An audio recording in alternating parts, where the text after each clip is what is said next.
नमस्कार दोस्तों। आज तीसरे दौर की वोटिंग हो गई और तीसरे दौर की वोटिंग के साथ देश की 543 सीटों में से आधी से ज्यादा सीटों पर वोटिंग हो गई और आज कुल 93 सीटों पर वोटिंग हुई। लेकिन आज जिन राज्यों में वोटिंग हुई वो राज्य और ज्यादातर सीटें पिछली बार बीजेपी के हिस्से में आई थी। 93 में से 72 सीटें बीजेपी पिछली बार जीती थी। इसलिए आज की वोटिंग और आज जहां वोटिंग हुई है उन सीटों पर बीजेपी के लिए बड़ी चुनौती है अगर बीजेपी अलग अलग जगहों पर अलग अलग राज्यों में फंसती है तो। क्योंकि पहले और दूसरे दौर में बहुत सारी ऐसी सीटें थी जो दक्षिण भारत से आई थी, केरला से और तमिलनाडु से। इस बार आज की वोटिंग के हिसाब से देखें तो बीजेपी के लिए तीसरा दौर क्रूसियल है और आगे के दौर और क्रूसियल होते जाएंगे। हमारे साथ खास मेहमान हैं योगेंद्र यादव, राजनीतिक विश्लेषक, चिंतक, विचारक और किसी जमाने के सैफोलॉजिस्ट। एक सिलसिला हमने शुरू किया था पहले दौर से कि योगेंद्र यादव जी के साथ हम विश्लेषण करेंगे हर रोज वोटिंग के बाद किन सीटों पर किन राज्यों में वोटिंग हुई और जो वोटिंग हुई, जो रुझान दिखा, उसको लेकर योगेंद्र यादव जी का आकलन क्या है, राज्यवार विश्लेषण और आकलन। तो आज फिर हमारे साथ हैं योगेंद्र यादव जी। ऊपर मोदी वर्सेस इंडिया, तीसरे दौर की वोटिंग में कितना बदला गेम इसलिए कि दो दौर की वोटिंग हो गई और तीसरा दौर, जैसे कि मैंने कहा, यहां से बीजेपी के लिए ज्यादा क्रूसियल फेज शुरू हो रहा है। सही करो? एकदम। देखिए, आज हम मिड पॉइंट पे पहुंच गए हैं। आज के फेज के बाद 283 सीटों पर वोटिंग हो चुकी है, 260 बचे हैं, तो बिल्कुल मिड पॉइंट क्रॉस कर गए हैं। सवाल ये है अजीत भाई कि मिड पॉइंट क्या टर्निंग पॉइंट बनेगा, ये असली सवाल है। और उसकी कारण ये है जो आपने बताया। आज की सीटों को यदि हम 94 मान लें, इसलिए क्योंकि सूरत की सीट पे चुनाव नहीं हुआ लेकिन चुनाव हो भी गया, ऐसे ही मिल गया उनको, तो जुंगे में मिल गया उनको। तो 94 में से, और अगर आप बीजेपी में बीजेपी के सहयोगी भी जोड़ लें, 94 में से 80 सीटें पिछली बार बीजेपी के पास थी। अब आपके पास अगर 80 सीट है तो अब आप उसमें से केवल लूज ही कर सकते हो, गेन तो नहीं कर सकते। और ये काफी टाइट है रेस। इनमें से 15 सीटें ऐसी हैं जो बीजेपी के खाते से चली जाती अगर हम विधानसभा चुनाव के हिसाब से देखें। वो हर जगह काम नहीं करता, लेकिन एक मोटे तरीके से वहां चुनौती है। और कुछ राज्यों में स्थिति बहुत बदली है, इसलिए कम से कम आज 20 से 30 सीट ऐसी हैं जिन पे बीजेपी को हारने का अंदेशा है। और अगर ये होता है, पहले दो दौर में जो हमने अनुमान लगाया था उसको देखते हुए, बिल्कुल कंजर्वेटिव मैं कहूँ, क्योंकि इन चीज़ों में बढ़ा चढ़ा के बात नहीं कहनी चाहिए, मैं समझता हूँ पहले दो दौर में बीजेपी को कम से कम 20 सीट और अपने एलाइज के साथ 25 सीट का नुकसान हो चुका है। और आज का दौर सीधा वो है जहां इस एक दौर में बीजेपी और एलाइज को और 20-25 का नुकसान हो सकता है। ये बहुत बड़ी बात है अगर आप कह रहे हैं तो। अगर ऐसा होता है अब हम राज्यवार जरा योगेंद्र जी के साथ चलते हैं और राज्यों के हिसाब से समझेंगे। सबसे पहले ओवरऑल अगर देखेंगे, जो जिसका जिक्र किया, तीसरे दौर की 93 सीटें, उसमें बीजेपी 72 और अलग अलग जो पार्टियां हैं उनकी सीटें यहां देख रहे हैं। और उसके बाद जिन राज्यों में जितनी सीटों पर वोटिंग हुई स्क्रीन पर देख रहे हैं, यूपी की 10 सीटें, बिहार की 5, एमपी की 9, महाराष्ट्र के 11, गुजरात की 25। पूरे गुजरात में आज वोटिंग हो गई। एक सूरत तो उनको ऐसे ही मिल गया तोहफे में। और कर्नाटका, छत्तीसगढ़, बंगाल, असम, गोवा, तो ये राज्य हैं जहां वोटिंग हुई जिन सीटों पर। और ये पिछले बार के 2019 के बड़े राज्य हैं। एक तो खैर गुजरात, पूरा का पूरा गुजरात वोटिंग कर रहा है। कर्नाटका, आधा कर्नाटका आज वोटिंग कर रहा है, 14 सीट बची हैं। पूरा का पूरा गोवा है। छत्तीसगढ़ आज समाप्त हो रहा है। जो बची हुई सीटें थी वो छत्तीसगढ़ की सारी हो रही हैं। और मध्य प्रदेश, उत्तर प्रदेश के कुछ बड़े इलाके जा रहे हैं वहां पे, है ना। और महाराष्ट्र का ये सबसे बड़े राउंड्स में से एक है। 11 सीटें हैं। और महाराष्ट्र जैसे बार बार स्विंग स्टेट कहते हैं, या वो राज्य जो चुनाव के नतीजों की दिशा बदल सकते हैं, उसमें महाराष्ट्र, कर्नाटक बहुत अहम है। तो सबसे पहले हम लोग शुरुआत वहीं से करेंगे, लेकिन पहले भारत का नक्शा। तो ये इस देश का नक्शा है। अब इस नक्शे के जरिए हर बार योगेंद्र जी बताने की कोशिश करते हैं कि आज की वोटिंग और कहां क्या असर हो सकता है। बीजेपी को सबसे, मैं थोड़ा सा इनलार्ज करता हूं इसको, थोड़ा सा बड़ा करता हूं। बीजेपी को सबसे ज्यादा सुकून इस बात का होगा कि ये एक सेकंड सर रुकिएगा जी जी, चलिए लाल कर देते हैं। बीजेपी को सबसे सुकून इस चीज का होगा कि ये 26 सीट हैं जिनमें से 25 पे चुनाव गुजरात की है। और ये इस वक्त जैसा मैंने कहा, कर्नाटका का, पूरा उत्तरी कर्नाटका का वोट हो रहा है। इस इलाके को बोला जाता है हैदराबाद कर्नाटका और इसको बोला जाता है बॉम्बे कर्नाटका। इन दोनों में वोटिंग हो रही है इस बार। उससे सटा हुआ जो इलाका है, और ये सबसे इंटरेस्टिंग है, ये है, ये 2 सीटें हैं कोंकण की, महाराष्ट्र है सारा का सारा, 2 सीटें हैं कोंकण की, ये 2 सीटें हैं जिसको बोला जाता है मराठवाड़ा, लेकिन ये 7 सीटें हैं जिसको पश्चिम महाराष्ट्र बोलते हैं। ये शरद पवार का गढ़ है, और असली परीक्षा आज शरद पवार की है कि वो अपना गढ़ बचा पाते हैं या नहीं। मध्य प्रदेश की जिन 9 सीटों पे जो चुनाव हो रहा है, उनमें से ये जो इलाका है, ये है चंबल ग्वालियर वाला इलाका, और उससे जुड़ा नीचे का विदिशा, और ये बीजेपी का स्ट्रांग होल्ड है। कांग्रेस की उम्मीद इस इलाके पे टिकी है। आज अहम सीटें हैं उसमें विदिशा, और अगर गुना देखें, शिवपुरी, ये सब इलाके हैं जिसमें ज्योतिरादित्य सिंधिया और शिवराज सिंह चौहान 2 हेवी वेट्स हैं। जी, छत्तीसगढ़ की 4 सीटें अब तक हो चुकी थी, ये था बस्तर, और बाकी 3 सीट हो चुकी हैं। बाकी 7 सीटों पे आज चुनाव हो रहा है। इधर उड़ीसा खैर अभी शुरू नहीं हुआ है। पश्चिम बंगाल की भी बिल्कुल, ये सिर्फ केवल बैंगनी रंग की सीटों को आप देखिएगा और कुछ नहीं। पश्चिम बंगाल का एक छोटा सा इलाका है जो सटा हुआ है, इस तरफ बांग्लादेश, उस तरफ बिहार।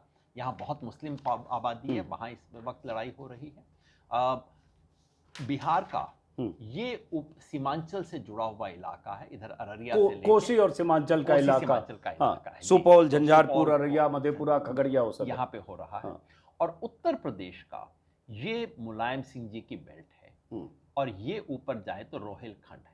तो एक तरह से यहाँ तो प्रधानमंत्री की प्रतिष्ठा का सवाल है, यहाँ शरद पवार की प्रतिष्ठा का सवाल है, यहाँ समाजवादी पार्टी के लिए प्रतिष्ठा का सवाल है, क्योंकि इसमें से आज जो यूपी में चुनाव हो रहे हैं उसमें 2 सीटें पिछली बार सपा जीती थी, जिसमें संभल और मैनपुरी है। उनका घर का इलाका, हाँ। तो उनके घर की और ये जेडीयू की परीक्षा है, क्योंकि अधिकांश जेडीयू का है, उस लिहाज से हम देख सकते हैं।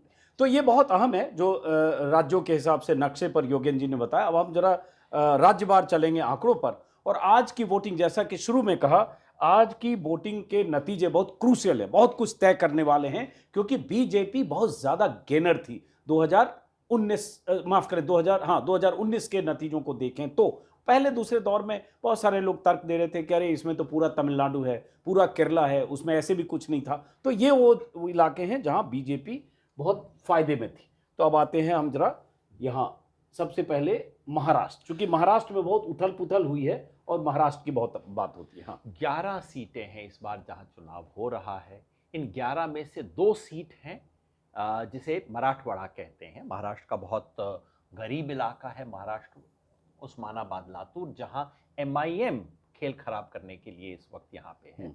2 सीटें हैं जो कोंकण, जो बिल्कुल समुद्र से जुड़ा हुआ इलाका है, ये अपना रत्नागिरी हुआ, और साथ में रायगढ़, ये 2 सीट हैं। बाकी 7 सीटें जिसे पश्चिम महाराष्ट्र कहा जाता है, जो महाराष्ट्र का कृषि का क्षेत्र है, जो महाराष्ट्र का शरद पवार का क्षेत्र है, और असली ये जो फैसला कि राष्ट्रवादी पार्टी का सिंबल तो मिल गया अजित पवार को, लेकिन उसकी राजनीतिक विरासत किसे मिलेगी उसका संग, और शरद पवार अपने जीवन का शायद एक अंतिम बड़ा राजनीतिक संघर्ष लड़ रहे हैं स्थापित करने के लिए कि मैं इस पार्टी का मालिक हूं। और वो इसलिए भी कि इसी में बारामती है जहां सुप्रिया सुले वर्सेस अजीत पवार की वाइफ चुनाव लड़ रही है, ननद भौजाई की लड़ाई है। सब ये और सबसे ज्यादा प्रेस्टिजियस लड़ाई एक तरह से पूरा महाराष्ट्र जिसे देख रहा है वो ये लड़ाई है। मगर ये सारी सीटें ये हैं आपकी कृषि की सीटें हैं, ये आपकी एग्रीकल्चरल मार्केट की सीटें हैं, ये सीटें जहाँ गन्ना उत्पादन है, पूरा जो पश्चिम महाराष्ट्र की कोऑपरेटिव का सारा खेल है वो इन सीटों पे है। अब सबसे प्रेस्टीज का है। यहाँ 2 चीजें और याद रखिए, एक तो ये कि कई सीटों पर कुछ उम्मीदवार हैं जो कि इसको खेल को बदल रहे हैं। ये हाथकंगले जो सीट है, यहाँ पे स्वाभिमानी शेतकारी पक्ष के राजू सेट्टी जो कि MP हुआ करते थे, वो यहाँ लड़ रहे हैं एक त्रिकोणीय संघर्ष बनाते हुए।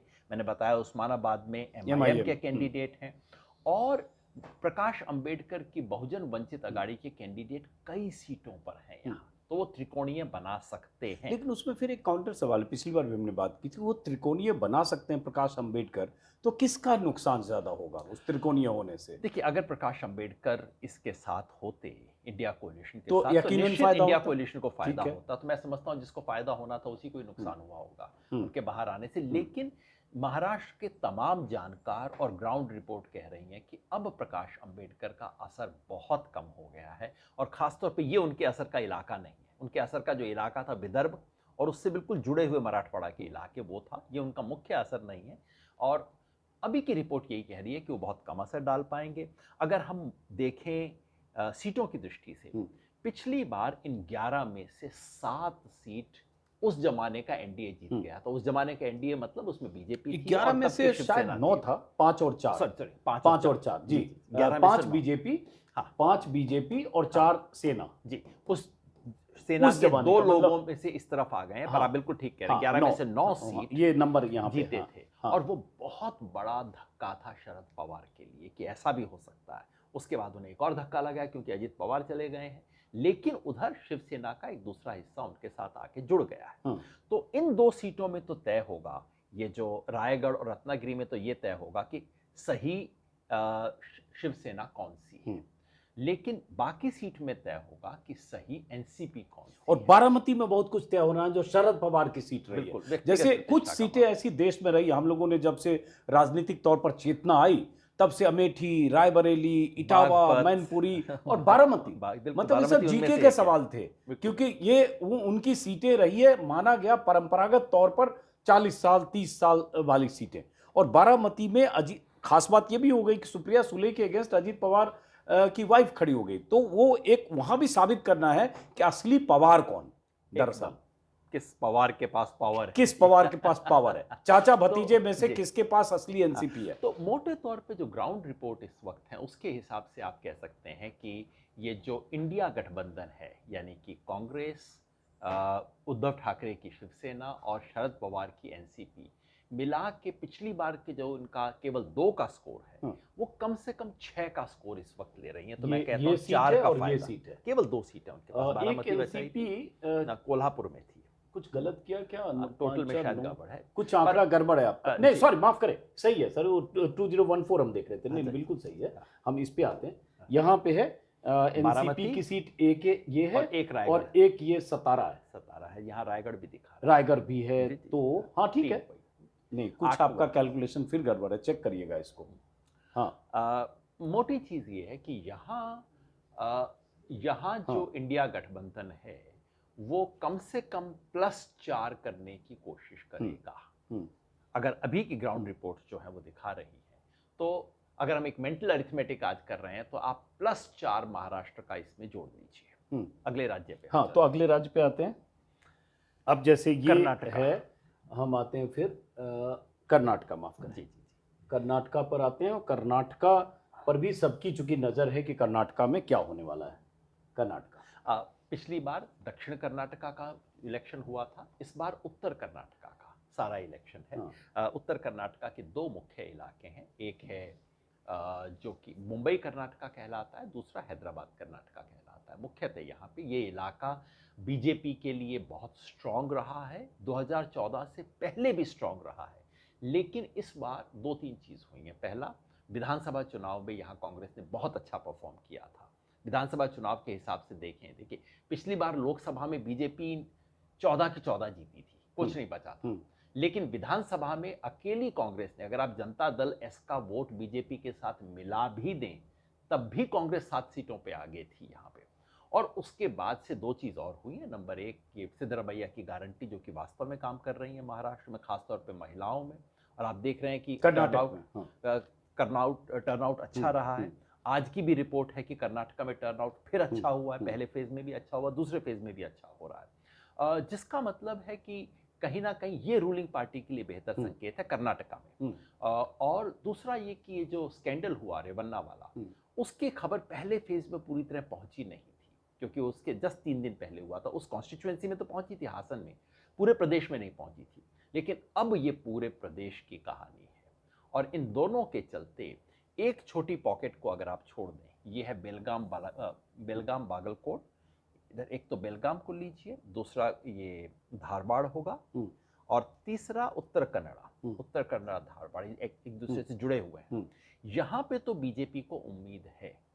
इसके अलावा सारी सीटों पर इस वक्त दबदबा कांग्रेस का है, और ये बहुत बड़ा उलटफेर हो सकता है। जानकार लोग तो कहते हैं कि केवल इस फेज में बीजेपी को 10 सीट का नुकसान हो सकता बहुत है। बड़ी बात कर रहे हैं। बहुत बड़ा अगर है। देखिए कर्नाटका में पिछली बार जैसे 27 में से 25 बीजेपी जीत गई, और इस बार अगर सिर्फ इस पहले दौर में आप करें 10 दूसरा दौर, पहला माफ दौर तो हो चुका करें है। 14 सीटों में से, माफ करें 14 में से 10 का नुकसान। ऐसा लोग कह रहे हैं, मैं इसको फिर भी घटा के 8 मान लूं।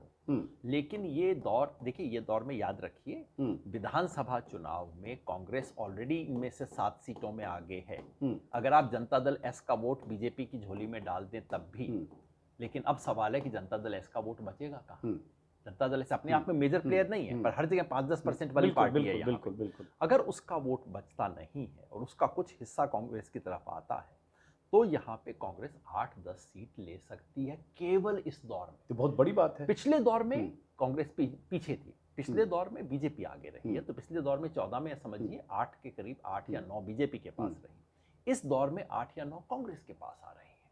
तो ये केवल कर्नाटका, हम ध्यान कम देते हैं, केवल कर्नाटका में कांग्रेस को 12-13 सीट का फायदा हो सकता है कुल मिला के, और केवल आज के दौर में 8-9 सीट का फायदा ले सकती है। 10 सीट तक कांग्रेस को फायदा हो सकता है। ये बहुत बड़ी बात कर रहे हैं। बाकी पूरा देश एक तरफ और कर्नाटका एक तरफ, आज की ये स्थिति है। और जो स्टेट 95%, 98, 99% स्ट्राइक रेट वाले थे, उनमें से कर्नाटका है। जी। तो इसलिए लॉस। एक मिनट, पिछले स्लाइड में मुझे लगता है एक फाइनल इस पर आपसे बात नहीं हो पाई। इसमें आप ऐसे लॉस के हिसाब से अगर देखें तो जो पिछले चुनाव से इस चुनाव में क्या लॉस देखते हैं आप, मतलब मोदी एनडीए को? 4, मैंने कहा ना 4 का लॉस। आप कहीं पे साइड में लिखना शुरू कर दीजिए। हमने पहले लगाया था महाराष्ट्र के लिए +4 लगाया, और कर्नाटका के लिए हम +8 लगाया। मैं रुकिए, इसको पहले यहाँ पहले स्लाइड में लिखता हूँ। आपने कहा महाराष्ट्र में इस दौर में इंडिया को +4, महाराष्ट्र में +4 हम लिख रहे हैं इंडिया के लिए। हाँ, अभी इंडिया किसी एक के लिए लिख लीजिए, वो तो बराबर है। इंडिया के लिए लिख दिया हमने, गठबंधन के लिए +4। महाराष्ट्र माइनस का हिसाब रख लीजिए, वो बाद में आसान हो जाएगा बाकी के राज्यों में। +4 नहीं, इनको -4 जो एनडीए, तो एनडीए को लिखें, केवल एनडीए का हिसाब कर ले, वो उलट देते हैं, हम दोबारा करते हैं। जी, ताकि सहूलियत हो। आप वहां भी लिख सकते हैं, मैं यहाँ लिख देता हूँ। हम एनडीए का हिसाब कर रहे हैं, और एनडीए में महाराष्ट्र में आप फिलहाल मान लीजिए -4, और उसके बाद देखा हमने कर्नाटका में आप मान लीजिए -8, बहुत बड़ा है कर्नाटका का। जी, तो 8-4-12 योगेन जी के हिसाब से, अगर हम 2 राज्य के उस पर आए। अब हम आते हैं तीसरे राज्य पे, यूपी। अब ये सब राज्य ऐसे आए जिनमें छुटपुट परिवर्तन है, बहुत बड़े उस तरह के ड्रामेटिक परिवर्तन नहीं है जैसे हम 2 राज्यों में देख चुके हैं। लेकिन जैसा मैंने पहले भी कहा, उत्तर प्रदेश में परीक्षा है समाजवादी पार्टी की। ये समाजवादी पार्टी का घर है, उनका गढ़ है, और पिछली बार हालांकि केवल 2 सीट आई थी और उन्हें काफ़ी रिवर्सेस हुए थे, लेकिन समाजवादी पार्टी अगर इस चुनाव में है तो उन्हें यहाँ कम से कम इस 11 में से मामले को 4-5 तक तो पहुँचाना होगा। और इसमें 2 हिस्से हैं, एक तो नीचे वाला जो इनका अपना घर रहा है, एक तो जो ये है ना, मैनपुरी और फिरोजाबाद एटा, ये इलाका जो कि सीधा मुलायम सिंह यादव जी का घर रहा था, गढ़ रहा था। इसमें अगले कुछ और भी आएंगे, अभी इटावा नहीं आया। और हालांकि देखिए, संभल से भी मुलायम सिंह पहले जीते हैं, और ये मुस्लिम बहुल इलाका है। शफीकुर रहमान वर्क थे, बदायूं भी धर्मेंद्र यादव जीते थे, पिछली बार हार गए थे संगप्रिया। बरेली एक बहुत इंटरेस्टिंग सीट इसलिए है कि यहाँ गंगवार का टिकट काटा गया, 8 बार के चुके हैं, उनका टिकट काटा गया है, जिसकी वजह से बीजेपी में थोड़ा बगावत है। उसका क्या असर होगा देखें। तो इसमें फतेहपुर सीकरी में भी दिलचस्प कहते हैं चुनाव है, जो एक प्रियंका गांधी का रोड शो भी हुआ, और जिस तरह से इंडिया गठबंधन के कैंडिडेट है, लोग कहते हैं दिलचस्प चुनाव होता क्या है वो आगे की बात। तो पिछली बार केवल 2 सीट बचा पाई थी सपा, ये मैनपुरी और संभल।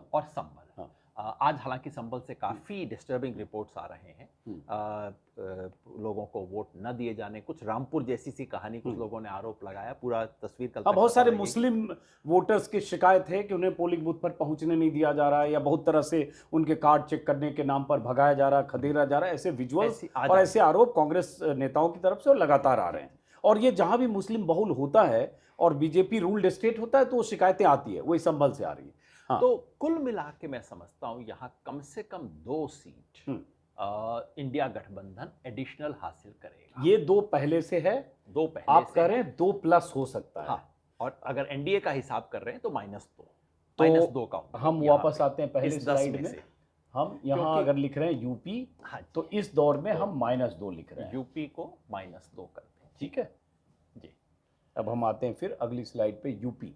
ये यूपी ये हो गया। कर्नाटक है, अब आगे हम यूपी आ गया। जी, अब हम आते हैं नेक्स्ट स्लाइड बिहार। बिहार में इस बार जनता दल यू की परीक्षा है और बिहार के तमाम जानकार बताते हैं कि जनता दल यू सबसे कमजोर कड़ी है वहाँ के गठबंधन की। ये जो एनडीए की सबसे कमजोर कड़ी है जनता दल यू, जिसको सीट तो 16 मिल गई हैं, मगर 16 सीट के लायक उसका वजन जनाधार और जनता में उतनी पॉपुलैरिटी नहीं है। और इस बार देखिए 5 में से 4 सीट तीन जेडीयू, हाँ, तीन JDU एक्चुअली की 5 है। उन्हीं की, एलजेपी भी उन्हीं हाँ, की थी। जी जी जी, अगर देखें तो सारी सीटें उनकी 5 थी। सीट उनकी है, लेकिन हाँ। बीजेपी की केवल एक है। हाँ, बाकी 4 एलाइज की जेडीयू और है ना? एलजेपी। हाँ, तो ये एलाइज की परीक्षा है इस इलाके में। ये और जेडीयू को ही लोग कमजोर कड़ी मान रहे हैं ज्यादा। जी जी जी, हाँ, तो ये इलाका है जिसे वहाँ ये बोला जाता है अपना कोसी। कोसी का इलाका, मधेपुरा भी इसमें शामिल है। तो ये एक तरह से कोसी का इलाका है। ये इसको मिथिलांचल खगड़िया हो को कभी गया। सीमांचल में भी मान लिया जाता इसको है। मिथिलांचल ये बोलते हैं। मिथिलांचल से हाँ। आ रहा है। तो इस इलाके में गठबंधन की परीक्षा है और यहाँ विपक्ष की कोशिश निश्चित होगी, क्योंकि जो रणनीति है वहाँ ये कि आरजेडी जेडीयू पे हमला बोल रहा है और उनकी अपेक्षा ये है कि ये करने से वो कुछ छीन पाएंगे। तो यहाँ कम से कम 1 सीट का नुकसान होना चाहिए। कोई 2 भी कह सकते हैं। 1 सीट का नुकसान निश्चित मानना चाहिए यहाँ। इसमें अभी कुछ आकलन बता पाएंगे कहाँ आपको लगता है झटका लग सकता है? देखिए, एक तो अररिया है। हाँ। अररिया में सीधा बीजेपी और आरजेडी की फाइट हो रही है इस बार भी, पहले हो चुकी है। और दूसरा मतलब सुपौल अपेक्षाकृत सिक्योर मानी जा रही है जेडीयू के लिए। ये मधेपुरा भी लोग बोलते हैं, चूंकि जैसे मधेपुरा, ये सब जी। सीटें ना जी। आरजेडी के पुराना। गढ़ वाली सीटें रही है। मधेपुरा तो पोप और गोप वाला मधेपुरा को लेकर कहा जाता था। शरद यादव, लालू यादव, इवन पप्पू यादव का प्रभाव क्षेत्र वाला भी वो सब इलाका। बिल्कुल। तो मधेपुरा में भी लोग बोलते हैं कि फाइट है। अब होगा क्या वो फाइनल, तो आप 1 से 2 सीटें यहाँ माइनस मानते हैं बिहार में। फिर ज्यादा हम न करें, सिर्फ क्योंकि बहुत छोटा एक तो इलाका है बिहार के बारे में। बिहार में आप माइनस अभी 1 ही में सिर्फ -1 लिखते हैं। ठीक है, आप लिखिए। अब आते हैं हम अगली स्लाइड पे। बिहार हो गया, अब हम आ रहे हैं एमपी। एमपी में इंटरेस्टिंग इसलिए हाथ से है कि मध्य प्रदेश के बहुत थोड़े से इलाके जहां कांग्रेस को चांस है। ठीक है, मध्य प्रदेश वो राज्य है जहां बहुत बड़ी उम्मीद इंडिया गठबंधन को नहीं लगानी चाहिए। बीजेपी ने बहुत ज़बरदस्त जीत हासिल की, संगठन का आधार है, और कांग्रेस बहुत कोई शानदार चुनाव लड़ रही है ऐसा दिख नहीं रहा है। लेकिन अगर कुल मिला के उम्मीद है तो ये इलाका है जहां उन्हें उम्मीद है। भिंड, मुरैना, ग्वालियर ये चंबल का क्लासिक इलाका है। राजगढ़ को इसमें मैंने इसलिए जोड़ दिया है क्योंकि दिग्विजय सिंह चुनाव लड़ रहे हैं। भाई बाकी सबको छोड़ दीजिए, बड़ी हिम्मत दिखा रहे हैं। अपने कैरियर के इस स्टेज पर कोई व्यक्ति कहे मैं मैदान में खड़ा होकर लड़ूंगा, ये अपने और आखिरी चुनाव है उनके लिए भी, डू और डाई चुनाव के लिए कह भी रहे हैं। सबसे ज्यादा चांस मुरैना में बोला जा रहा है। तो मतलब अगर आप विधानसभा चुनाव की दृष्टि से देखें, जिसके अंदर कांग्रेस हार गई थी, लेकिन ये 3 सीट हैं जहां कांग्रेस आगे थी। इन तीनों सीटों में विधानसभा क्षेत्रों के चुनाव को जोड़ दिया जाए तो इन तीनों में कांग्रेस बीजेपी से आगे थी। तो यानी कि सबसे अच्छा चुनाव यहाँ पे लड़ने की गुंजाइश है। साथ में राजगढ़ है। ये इलाके वो हैं जहाँ बीजेपी, और इसमें आप गुना भी जोड़ दीजिए। गुना ज्योतिरादित्य की सीट तरह से ये सीटें मिलकर एक हिस्सा बनाती हैं। बैतूल हो गया। बाकी ये तमाम सीटें हैं जो कि बीजेपी के गढ़ रहे हैं। विदिशा भी एक तरह से गढ़ है। सुषमा स्वराज और शिवराज सिंह चौहान इस वक्त लड़ रहे हैं। तो भोपाल भी, वहां भोपाल पिछली बार दिग्विजय हारे, उस साध्वी वाली सीट है। सबसे ज्यादा उम्मीद इस इलाके में है। और कम से कम मैं समझता हूँ, देखिए पूरे मध्य प्रदेश में विपक्ष अगर 5-6 सीट निकाल लेता है तो विपक्ष को संतुष्ट होना चाहिए, खुश होना चाहिए। और उनमें से 2 सीट इस क्षेत्र में से जरूर आए। बहुत बड़ी बात यहाँ भी है। देखिए एमपी को लेकर पिछली बार टोटल एमपी की सीटों में से 29 सीटें पर बीजेपी लड़ी, 28 सीटें जीती। सिर्फ एक छिंदवाड़ा जो है नकुलनाथ की सीट, पिता की सीट, 9 बार के जीते हुए कमलनाथ, सिर्फ 1 सीट निकली। इस बार शुरू में कहा जा रहा था छिंदवाड़ा में भी बीजेपी ने घेराबंदी की है, लेकिन अभी जो स्थितियां हैं उसके हिसाब से अगर देखें, आपने कहा कि इस दौर में कितनी सीट, 2 सीट भी निकाल लेती है तो बड़ी बात। और विधानसभा में वो तब हुआ जब ज्योतिरादित्य सिंधिया ऑलरेडी पार्टी से अलग होकर बीजेपी के साथ जा चुके थे, उसके बाद भी चंबल संभाग में कई जगह बीजेपी को झटका लगा। लेकिन क्या उस झटके को बीजेपी कांग्रेस माफ करिए मेंटेन करते हो लोकसभा में कन्वर्ट करेगी, वो अभी देखना होगा। वही देखना हाँ। होगा। देखिए अलग अलग में सीटों में अलग अलग खेल है, लेकिन ये मोटी तस्वीर हम देख सकते हैं। तो आप अगर इसको एमपी में जोड़े तो -2 -2 ज्यादा नहीं, क्योंकि मैं समझता हूं इन चीजों में कंजर्वेटिव रहना ही बेहतर ठीक है। अब एमपी हो गया, अति अब हम उत्साह आते हैं उसका पश्चिम बंगाल।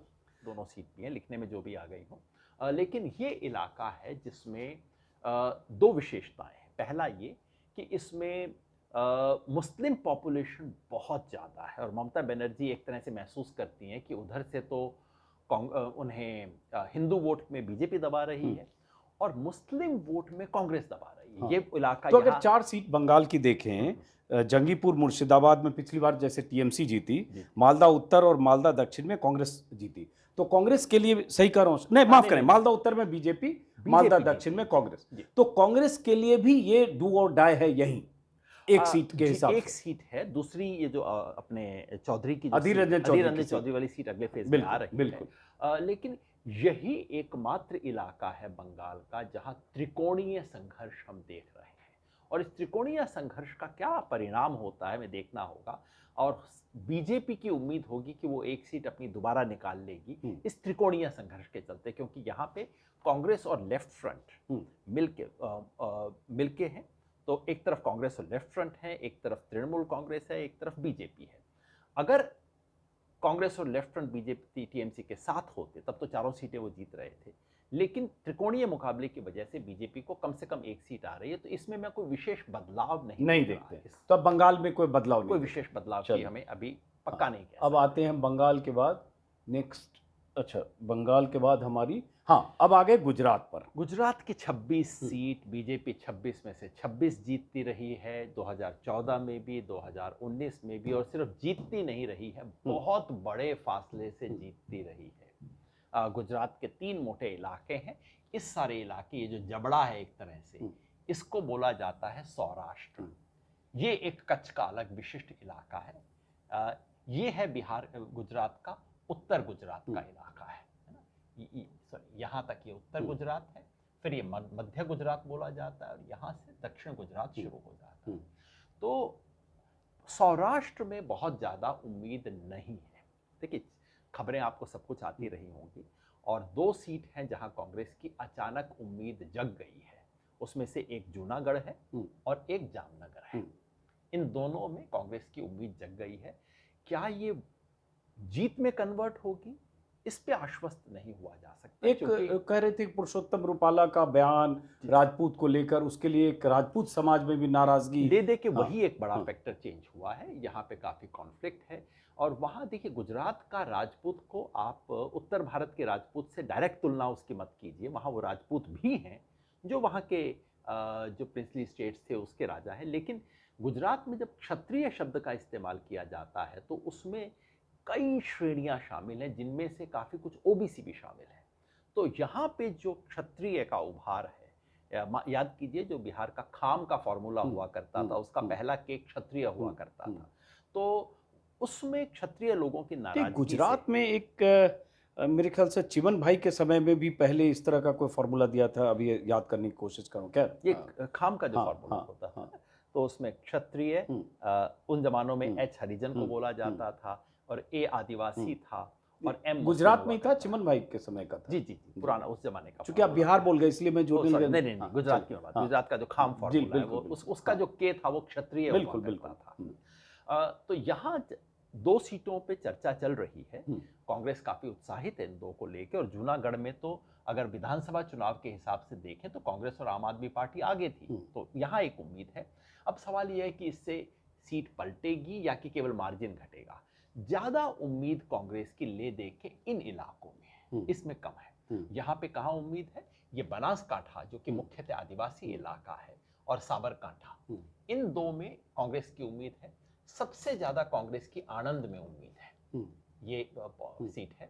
और इसके अलावा भरूच जो कि कांग्रेस का पहले हुआ करता था, और इस बार दिया गया है जो आम आदमी पार्टी को, और वलसाड इनमें उम्मीद है। सूरत तो खैर चुनाव ऐसे ही हो गया चुनाव। चुनाव अपने आप ही हो गया है। दाहोद में हम्म, संकट यहाँ जो है, देखिए अगर आप अखबार पढ़ेंगे तो आपको लगेगा कि 6-8 सीट के ऊपर कांग्रेस आ सकती है। जो दिक्कत है वो ये, जहाँ कांग्रेस की समीकरण अच्छी थी वहाँ उसने चुनाव अच्छा नहीं लड़ा, और जहाँ चुनाव जम के लड़ा है, बहुत अच्छा लड़ा है, वहाँ उसकी बुनियादी इक्वेशन उनके हक में नहीं है। ये देखते हुए बुनियादी इक्वेशन से क्या बुनियादी जातीय इक्वेशन मतलब पिछली जातीय और पिछले चुनाव में मार्जिन कितना था। जहाँ 5 लाख से हारे हो, बहुत जम के चुनाव लड़ रहे हो, तो इस बार हो सकता है 1.5 लाख से हार जाओ। तो इसलिए गुजरात में कोई बहुत बड़ा बदलाव हो ऐसी मेरी अपेक्षा नहीं है। और अगर कांग्रेस 2 सीट ले जाए, और 2 संभव है, 2-3 सीट ले जाए तो इसे उपलब्धि माना जाएगा। मैं आज की तारीख में अभी भी सिर्फ 2 ही कहूंगा, उससे ज्यादा तो नहीं अब ये बहुत अहम है कि गुजरात में आप 2 सीट बोल रहे हैं। हम वापस आते हैं पहले स्लाइड पर। जी। और अब गुजरात आप बोल रहे हैं कि 2 सीट गुजरात जी 2, अखबारों में आपको 4, 5, 6 भी लिखा मिलेगा। तो अब ऐसे जोड़ते हैं योगेन जी, अगर हम तीसरे दौर की सीटों को, तो 4, 2, 6, 8, 6, 14, 2, 16, 17, 19 सीट मेरे हिसाब से जी। 4, 2, 6, 8, 6, 14, 16, 17, 19, 19 ही हो रहे हैं। आपके उसमें कितना हो रहा है? हाँ ठीक है, 19 जी 19 हो गए। 19 सीटें हो रही है जो माइनस होती दिख रही है एनडीए में। जी सही करें? अभी हमने 1-2 छोटी जगहों का हिसाब नहीं रखा है। गोवा है जहां 2 सीटों पे चुनाव है। इस बार कांग्रेस ने एक इंटरेस्टिंग दांव खेला है, क्योंकि उत्तर गोवा की सीट में रमाकांत खलप, जो कि महाराष्ट्रवादी गोमांतक पार्टी से हुआ करते थे, वो कैंडिडेट हैं। बाकी दक्षिण में कांग्रेस आगे अमूमन रहती है। असम में कोई बहुत 4 सीटों पर जो असम में है। असम में 4 है, लेकिन वहां भी बहुत बड़े बदलाव की उम्मीद नहीं करनी चाहिए, क्योंकि वहां डिलिमिटेशन से बहुत कुछ बदल गया है। वो कभी अलग से कहानी बताऊंगा। असम में पहली बार वो हुआ है जो कि अमेरिका में हुआ करता है, जिसको जेरीमेंडरिंग बोला जाता है। सीट ऐसी बनाई जाती है, अब देखिए असम की सीटों सांप जैसी दिखाई देने लग गई हैं, और वो ऐसे बनाई गई हैं ताकि बीजेपी को फायदा हो। इसके चलते इसमें बहुत ज्यादा बदलाव की हमें उम्मीद नहीं करनी चाहिए। तो 19 पे रहें या 19-20? 19-20। अब आते हैं कि एक बार ओवरऑल जो तस्वीर आपने बताई कि अगर हम 2019 के संदर्भ में देखें तो 93 सीटों पर जहां वोटिंग हुई 72 बीजेपी जीती। हम अभी बीजेपी पर रहते हैं। मैं एनडीए से बीजेपी को अलग ही जोड़ रहा हूं, क्योंकि 400 पार के नारे में उनका जो गुब्बारा है वो बीजेपी को लेकर ज्यादा है। तो 303 सीटों का बीजेपी का बेंचमार्क पिछली बार का है। अब इसमें अगर आप 19 सीटें कम देखते हैं तो पहले मैं समझना चाहूंगा ओवरऑल क्या इशू है, क्या मुद्दे हैं जो पार्टियां लेकर जा रही हैं। मान लीजिए राहुल गांधी संविधान बचाने की बात, मोदी उसमें आरक्षण छीन लेंगे वाली बात, मुसलमान को शामिल कर लेंगे, बहुत तरह की बातें मोदी लगातार कह रहे हैं। तो मोदी का नैरेटिव मुसलमान और आरक्षण की बात, डराने की बात, और बहुत सारी बातें जो भाषण में, और राहुल अपने हिसाब से संविधान और ओबीसी और ये सब बात करें। किस मुद्दे पर ये चुनाव के इस नतीजे को देख रहे हैं, ये बड़ा समझना जरूर। बहुत सारी महंगाई, बेरोजगारी बोलते हैं, क्या वो फैक्टर है? हम लोग टीवी स्टूडियो में बैठ के शायद स्पीचेस को बहुत ज़्यादा महत्व देना शुरू कर देते हैं, कि क्योंकि हमारे पास रिपोर्ट होती है, हर दिन की खबर इन्हीं चीज़ों की बनती है, तो हम मानते हैं कि चुनाव पे इसी का असर हो रहा होगा। मेरा अपना सेंस है कि इससे चुनाव बहुत बदलता नहीं है। इस चुनाव में 2-3 देखिए मुद्दों का असर किसका है। कांग्रेस समझती है कि उसके मैनिफेस्टो का बहुत असर है, मुझे ज़मीन पर दिखाई नहीं दिया। असर है इस बात का, संविधान बदलेगा, आरक्षण जाएगा। ये देखिए, ये दलित के लिए संविधान बदलेगा, आरक्षण जाएगा, बिल्कुल वही चीज़ है। 3 काले कानून आएंगे, जमीन जाएगी। ये बिल्कुल वैसा ही, मतलब अंदर छूने वाला मुद्दा है। ये मुद्दा चल रहा है। और इसके अलावा लोगों के आजीविका के जो सवाल हैं, जीवन के अपने सवाल हैं, वो ज़्यादा महत्वपूर्ण हैं। अगर इसको नटशेल में कहूँ, और मोदी जी के अभी हिंदू मुसलमान चल नहीं रहा, बड़ी कोशिश कर रहे हैं। नहीं, अब तो उसमें वो नई चीज डालने की कोशिश कर रहे हैं ना, कि ये अगर आ गए तो एससी एसटी में हर जगह मुसलमान को आरक्षण देंगे, तुम्हारा हिस्सा खा जाएंगे। वो तो क्योंकि इतना डिफेंसिव अब वो उस पे हो गए आरक्षण के सवाल पे, और उसको अटैक करने का तो उसमें मुसलमान एंगल लाना ही है। वो तो मतलब जिस आदमी को पाकिस्तान में उसका पड़ोसी जिसके स्टेटमेंट को नहीं देखता होगा, उसको भारत के चुनाव में भारत का प्रधानमंत्री उसके बारे में बात कर रहा है। जिस कांग्रेस नेता की भतीजी उसको लेके देश का प्रधानमंत्री बात कर रहा है। तो ये तो मतलब मुसलमान वाला तो कुछ वैसा ही हो गया है ना अब, कि कहीं ना कहीं से कुछ ना कुछ मुसलमान तो लाना ही है। लेकिन वो चल नहीं रहा अभी तक, इसका कोई प्रमाण जमीन पे नहीं मिला। बाकी अभी अभी यहाँ पे आपसे बात करने के बाद फिर जा रहा हूँ जमीन पे घूमने के लिए, तो आपको और रिपोर्ट दूंगा। अभी तक तो मुझे चलता दिखाई नहीं दे रहा। आपको सच कहूँ तो इन सब चीज़ों से ज़्यादा ना मोदी जी के कहने से, ना राहुल गांधी के कहने से कोई बहुत ज़्यादा चुनावी समीकरण परिवर्तित हो रहे हो। विपक्ष से ज़्यादा जनता ये चुनाव लड़ रही है। सबसे बुनियादी सच मुझे यही दिख रहा है कि लोग अपने आप कह रहे हैं, ना बाबा बहुत हुआ, बस अब नहीं। तो एक सामान्य राजनीति वापस आने के बाद जो सामान्य जवाबदेही होती है, जवाब दो क्या किया 10 साल में, क्यों नहीं किया, जैसे ही वो जो बीजेपी की कोशिश थी कि सामान्य राजनीति पे ढक्कन लगा दिया जाए और एक उफान और उन्माद की मुद्रा में चुनाव हो, जैसा कि 2014 में हुआ था आशा की मुद्रा में, 2019 में हुआ था एक उन्माद की मुद्रा में, कुछ उसी मुद्रा में चुनाव हो जाए ये जो प्राण प्रतिष्ठा के बाद, वो नहीं हुआ है। और जैसे ही उन्माद ठंडा पड़ता है, सामान्य सवाल आज पता है मोदी जी ने आज भाषण दिया है कि कांग्रेस हमें 400 सीट इसलिए दो कि हम नहीं तो कांग्रेस बाबरी का ताला मंदिर पर लगा देगी। तो आज वो इस तरह का भाषण वो दे रहे हैं। अब ये कहना छवि जो जाती है वो यही है कि एक व्यक्ति जो बहुत घबराया हुआ है, बौखलाया हुआ है। और देखिए ऐसा भी नहीं कि मोदी जी ने पहले ही चुनावों के अंदर कोई अच्छे पैमाने बनाए हों, लेकिन उनके लिहाज से भी ये जो हो रहा है ये कुछ ज्यादा बौखलाहट हो रही है। हर रोज कोई नई चीज ला रहे हैं, किसी एक नैरेटिव पे टिक नहीं पा रहे हैं। लेकिन उसमें मुसलमान एंगल है हमेशा। तो आप ये गौर करिए दूसरे। लेकिन सर वो आज की बात नहीं, 2002 से है। नहीं लेकिन 2019 में योगेंद्र जी आपने भी बहुत गौर किया होगा, वो स्मार्ट बयान देते थे, डायरेक्ट मुसलमान का नाम लिए बगैर शमशान कब्रिस्तान बोल दिया, कपड़ों से लोग पहुंचाने जाएंगे, बाहरी दिल्ली में ऐसा बटन दबाओ कि शाहीन बाग को करंट लगे, लेकिन डायरेक्ट मुसलमान मुसलमान, रोज प्रधानमंत्री मुसलमान मुसलमान बोल रहे हैं। तो ये बहुत ही कहें डेस्परेट मूव हो गया कि अब सीधे वो प्रवेश वर्मा और साक्षी महाराज उस तरह की भाषा में आकर बात कर रहे हैं। संभव है कि जो आंकड़े हम यहाँ पे तय सोच रहे हैं, हमसे कहीं बेहतर सूचना उनको हो, और हो सकता है उनका टोटल 19 नहीं 24 पे पहुंच रहा हो। कुछ ऐसी बात, और जो मैंने कहा पहले 2 राउंड में बीजेपी को 20-25 सीट का नुकसान हुआ है, हो सकता है उनके सामने जो एग्जिट पोल की रिपोर्ट हो वो 30-35 दिखा रही है। कहीं ना कहीं ये फैक्टर उसमें है। एक तो उनकी डेस्परेशन, और दूसरा ये जो चुनाव आयोग चलाने वाली त्रिमूर्ति है, इसके बारे में तो क्या कहा जाए। माने कि जिस तरह कर्नाटका में जो कार्टून इन्होंने चलाया, वो तो किसी भी देश में सीधे पकड़ के आपको क्रिमिनल आपके ऊपर केस चलेगा उसके बारे में। आज शायद एफआईआर हुई है उसमें, जब बहुत देर हो गई, चुनाव हो गया सब। एफआईआर वगैरह छोड़िए, चुनाव आयोग को, जो चुनाव आयोग कहता है कि केसीआर तेलंगाना के पूर्व मुख्यमंत्री, उनको 48 घंटे का बैन लगाया जिस तरह के बयान पे, प्रधानमंत्री पे तो 48 दिन का बैन लगना चाहिए जिस तरह की बातें वो कर रहे हैं। तो चुनाव आयोग कुछ बोल नहीं रहा है और प्रधानमंत्री डेस्परेट हो रहे हैं, उनको पता है चुनाव आयोग तो बोलने की हिम्मत नहीं रखता। तो इन दोनों के नतीजे से उस तरह की बिल्कुल नंगी बातें हो रही हैं जो इस देश ने कभी नहीं देखी, जो इस देश के कानून में स्वीकार्य नहीं है।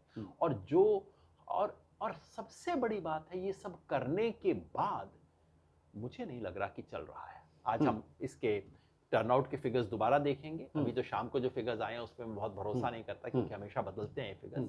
लेकिन अभी मुझे नहीं लग रहा कि टर्नआउट उन इलाकों में फिर उठ पा रहा है जहां बीजेपी उठाना चाहती है। अब टर्नआउट की बात, जैसे पिछली बार भी टर्नआउट आखिर में पहले दौर के 11 दिन बाद, दूसरे दौर के 4 दिन बाद वो टर्नआउट आया और उसमें 5-6% का फर्क नजर आया। आज देखते हैं कि जब हम ये वीडियो खत्म करेंगे आधी रात तक या सुबह तक फाइनल टर्नआउट आता है कि नहीं। लेकिन जो अब नंबर की बात आपने की, मैं एक बार फिर से, चूंकि सबकी दिलचस्पी उस पर ज्यादा होती है, आपने इस तीसरे दौर में माइनस किया 19 सीटें, ठीक है।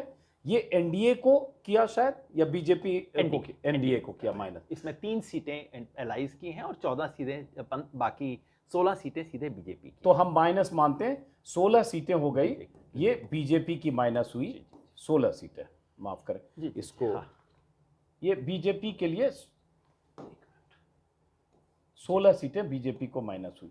अब अंदाजा ठीक है, वो 13 भी हो सकता है, 17 भी हो सकता है, कुछ भी। अब पहले दौर और दूसरे दौर में शायद 20-22 सीट आप बोल रहे हैं। मैंने वही कहा था, पहले दौर में बीजेपी को 15 से 20 सीट का नुकसान, पहले 2 दौर में, एक में नहीं, पहले 2 दौर में मिला के 15 से 20, तो इसका आप औसत 18 मान लीजिए।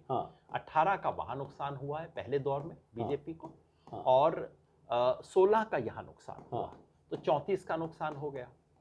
तो लगभग 34 का नुकसान हो गया। अब आप एक संयोग से हम किसी एक इंपॉर्टेंट फिगर पे पहुंच गए हैं। हाँ, 303 में से 34 घटाइए, आप कहाँ पहुंच तो गए? बहुमत से नीचे आ गए ना फिर। 269। हाँ, 269, ठीक है। 272 से 3 सीट हाँ, नीचे, हाँ। यानी कि पहले अब तक आधा चुनाव देश में हुआ है और इस आधे चुनाव में ऑलरेडी बीजेपी को कोई 30 से अधिक सीट का नुकसान हो चुका है, जिसका मतलब है बीजेपी ऑलरेडी 272 से नीचे इस वक्त चल रही है।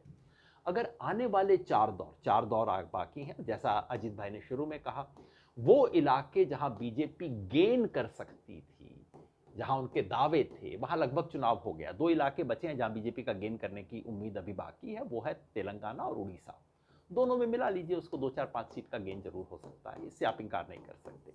तो गेन अब हो नहीं सकता, अब सिर्फ लॉस और लॉस की कहानी ही बाकी ये है। एनडीए बोल रहे हैं ना, 269 टोटल, जी। अगर जोड़ते हैं एनडीए नहीं, एनडीए नहीं, बीजेपी कह रहा हूं मैं, क्योंकि बीजेपी के पास 303 सीट हाँ, थी। तो 269 बोल रहे हैं। नहीं, बीजेपी। उसमें तो लेकिन जो नंबर जोड़ा उसमें तो एनडीए भी शामिल है ना।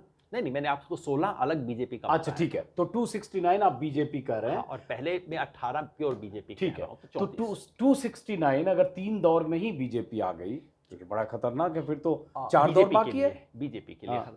4 दौर और बाकी हैं, और अगर इन 4 दौर में बीजेपी 20-30 सीट और खिसकती है, ये वाला दौर ज्यादा झटके का दौर था। बाकी इसके देखना बाद भी पड़ेगा। झटके का इसलिए होगा सर कि पहले दूसरे में तो हमको जोड़ना पड़ेगा कि केरला और तमिलनाडु था जहां बीजेपी नहीं थी। बिल्कुल। तो अब वो हिंदी पट्टी वाले शुरू होंगे। जैसे मैंने कहा कि अब केवल 2 इलाके बचे हैं जहां बीजेपी अपनी परफॉर्मेंस इंप्रूव करने की सोच सकती है। उड़ीसा, जहां बीजेपी की उम्मीद है कि 8 से बढ़ा के वो 11-12 पे ले जाएगी, और तेलंगाना, जहां बीजेपी की उम्मीद है 4 से बढ़ा के 7-8 वो सोच रहे हैं, लोग 6 के करीब बात कर रहे हैं, वहां जाने की, उससे 6 से ज़्यादा की गुंजाइश नहीं है। उसके अलावा सिर्फ लॉस और लॉस का ही, मतलब नफ़े का नहीं है, तो नुकसान और नुकसान का हिसाब ही अब बाकी है। और अगर ये नुकसान का हिसाब चलता रहता है और अगर बीजेपी 250 के नीचे आती है, तो फिर राजनीतिक समीकरण बहुत ड्रामेटिक तरीके से देश में बदल सकते हैं। ऐसा अभी अनुमान है, कयास है, ना हमारी जेब में कोई एग्जिट पोल है, ना ऐसा कोई, और ये बहुत ब्रॉड फिगर है, क्योंकि हम सब लोग बात करना चाहते हैं।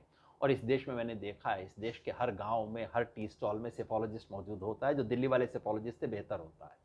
तो उन सब सेफोलॉजिस्ट के नाम, ये आंकड़े हैं, जरा देखिएगा, गौर कीजिएगा, चर्चा और चलाइएगा। बस आखिरी इसी पर समिंग अप करते हुए, इसको क्लोज करते हुए, तो आज जो इस नंबर से ओवरऑल तीसरे दौर में आप आ रहे हैं, जहां 283 सीटों पर वोटिंग हो गई, आज कुल को मिला मिला के के 283 हो गए, हाफवे मार्क से ज्यादा सीटों पर वोटिंग हो गई। अब 260 बची। 260 बची।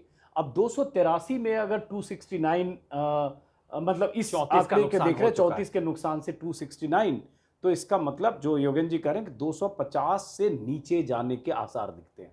संभव है। देखिए, अब तक हम आपस में जब बात करते थे तो आप मेरे को बार बार कहते थे, तो मैं 272 से ऊपर के नीचे, और मैं कहता था शायद नीचे आ सकती है। अब जिस तरह से चुनाव जा रहा है, हम ये कह सकते हैं कि बीजेपी 272 के नीचे जा रही है, मगर एनडीए 272 के नीचे है या नहीं, अभी हम नहीं कह सकते। लेकिन पहली बार इसकी एक संभावना खुल रही है कि ये संभव है कि खुद एनडीए 272 या उसके नीचे उतर सकता है।